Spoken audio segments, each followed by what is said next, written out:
Bienvenidos a la unidad 5 del curso de Lectura Estratégica de Artículos de Investigación en Psicología, parte 2. Hablábamos acerca del muestreo, pero la gran mayoría de la investigación psicológica usa conjunto de sujetos que se pueden obtener en una forma más fácil, sin que ello implique que realmente se seleccionaron mediante un procedimiento de muestreo aleatorio de la población a la que el experimentador quiere generalizar sus hallazgos. Los participantes pueden ser aquellos alumnos de su facultad que están en el grupo 111 de psicología y que están dispuestos a ser voluntarios para participar en el experimento, o pueden ser pacientes que llegaron a la clínica o al hospital en el momento en que se iniciaba el estudio. En ningún sentido, estos individuos constituyen una muestra aleatoria simple de la población de todos los adultos o todos los pacientes de las clínicas de salud mental de un país o una comunidad. Si el objetivo es producir información normativa que podría usarse para clasificar a los individuos, por ejemplo, cómo hallar el 15% más alto de todos los estudiantes de primer año en un test de comprensión de lectura, entonces una muestra que no se obtiene de toda la población, sino solo es del área local, es de muy poca ayuda. No hay manera de asegurarse de que los estudiantes locales tengan la misma distribución de puntajes de comprensión de lectura que la población en su conjunto. Aunque es posible calcular errores estándares de las estadísticas de la muestra, y quizá mantener que son adecuadas para la población hipotética de todos los estudiantes, las medidas no informan lo que probablemente sea lo que se quiere saber. Por ejemplo, qué tan cercana o lejana está la media local de la media nacional, o qué tanto error es probable en la estimación de los puntajes en el test que podría separar el 15% más alto de la población de todos los estudiantes de primer año. Tales malinterpretaciones realizadas por los psicólogos de los errores estándares de las estadísticas obtenidas de muestras no aleatorias han sido severamente criticadas por todos los estadísticos. Decíamos que la decisión que debe tomarse sobre a quién medir también puede hacerse sin muestreo. En cierta forma, aunque no en su totalidad, esta situación es diferente a la anterior. Hablamos de las comparaciones entre grupos basados en una muestra conveniente, donde los sujetos se han asignado aleatoriamente a cada una de las condiciones. En estos casos, la meta es usualmente estudiar relaciones entre variables. Por ejemplo, cuando se afirma que usar imágenes mejora la memoria o que observar agresión provoca agresión directa, o que conforme aumenta el número de transeúntes decrementa la probabilidad de que alguien auxilie a una persona, etc. Por supuesto que se espera que los resultados de estos estudios se extiendan más allá de los individuos que participaron en ellos, ya que el investigador supone que si las relaciones estudiadas son poderosas, ocurrirán para la mayoría de los sujetos de una población particular, sin importar cómo se eligió la muestra. Sin embargo, la cuestión de la aleatorización está también presente en esta forma de trabajo de investigación. Cuando se adoptan muestras convenientes, lo usual es asignarlos a dos o más grupos basados en una tabla de números aleatorios. De esta forma, se supone que el azar juega su papel al balancear a largo plazo las características de los sujetos en todos los grupos. Así, las diferencias entre los grupos se someten a pruebas estadísticas donde se supone que tales diferencias se mantendrían a pesar de que los sujetos de los grupos se intercambiaran. De esta forma se podría interpretar la inferencia como si se aplicaran ya sea a los posibles reasignamientos de los participantes actualmente disponibles o a una población imaginaria en donde se pensaría que estos individuos son una muestra aleatoria. La generalización a una población real o a la gente en general, que probablemente sea de interés, se hace entonces sobre bases no estadísticas.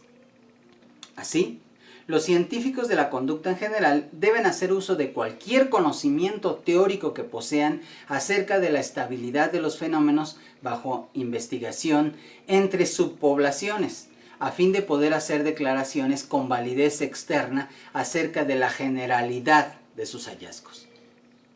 La validez externa se refiere al grado en que los hallazgos de investigación se generalizan más allá del contexto o situación específica de los experimentos conducidos. La validez externa se logra en 3 diferentes frentes: otras poblaciones, otros ambientes y otros tiempos u otras ocasiones. Para el primero, debemos decir que se ha criticado a los psicólogos experimentales porque saben mucho de estudiantes y de ratas blancas y poco de todo lo demás. También un ejemplo de la investigación de Kohlberg sobre desarrollo moral se ha atacado por usar solo estudiantes varones. Un problema es que mucha investigación se hace en países desarrollados, por lo que es importante buscar la generalización a poblaciones de países pobres. Para el segundo de los frentes, la validez ecológica se refiere a cuando se generaliza a otras situaciones, principalmente por la crítica a la investigación de laboratorio, porque se dice que es tan artificial y tan lejana de la vida real. Y finalmente, para el último de los frentes, la crítica va hacia la longevidad de los resultados. Por ejemplo, en los estudios de conformidad, lo que se encontró en los 50s se mantiene en este nuevo siglo. Los resultados en procesos básicos resisten mejor la prueba del tiempo que la investigación que incluye factores sociales. La validez externa en todos sus frentes debe alcanzarse con replicación y extensión y no solo por un proyecto individual.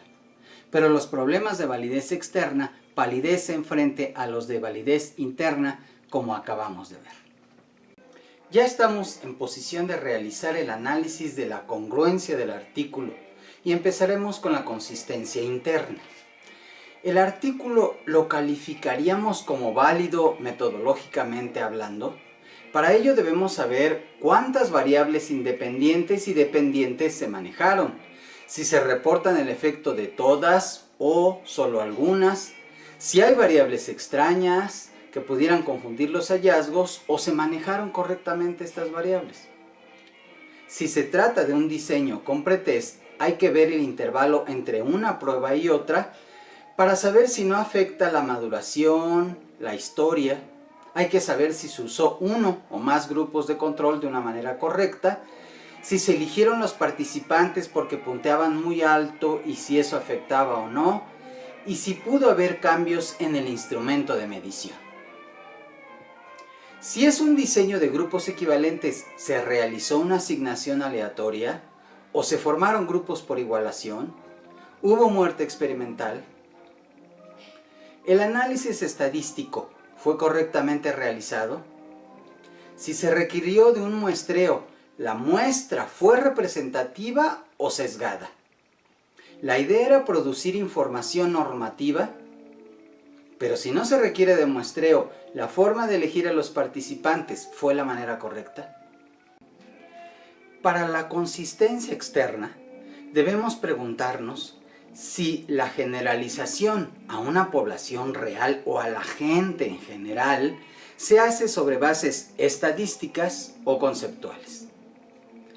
¿Cómo se puede generalizar a otras poblaciones, a otros ambientes, a otros tiempos? En el primer caso, habrá diferencias por los países, las localidades, si es una muestra urbana contra una rural, si son hombres contra mujeres. O en el siguiente caso, el laboratorio contra la vida real. O hay cambios en el desarrollo del individuo o hasta de la misma sociedad. Un estudio antes y después del internet, por ejemplo, o un estudio antes de la reforma educativa y después, etc. En su discusión, el autor debe enfatizar más las semejanzas que las diferencias con los autores que menciona. Habrá consistencia aquí, eso lo tenemos que calificar, pero ¿y qué hay de otros autores?